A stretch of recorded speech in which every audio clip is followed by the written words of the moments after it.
कमर से आपको पकड़ना है ऐसे, राइट?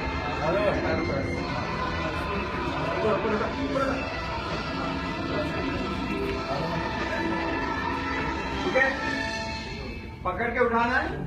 यहाँ से वहां तक वॉक, फिर वापस वो बंदा मुझे उठाएगा, फिर वहां से यहाँ लेके आएगा। ठीक है,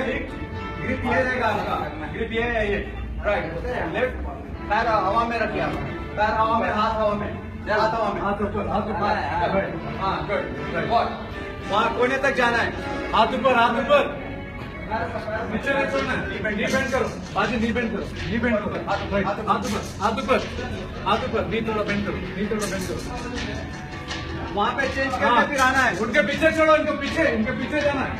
हाँ हाथ ऊपर, हाँ सीधा करो, सीधा करो,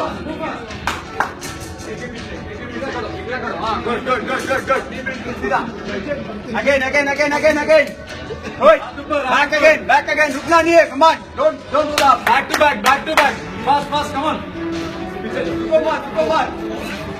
ग्रिप मत छोड़ना है, कमर पे रहना है, ग्रिप स्ट्रांग होगा इससे।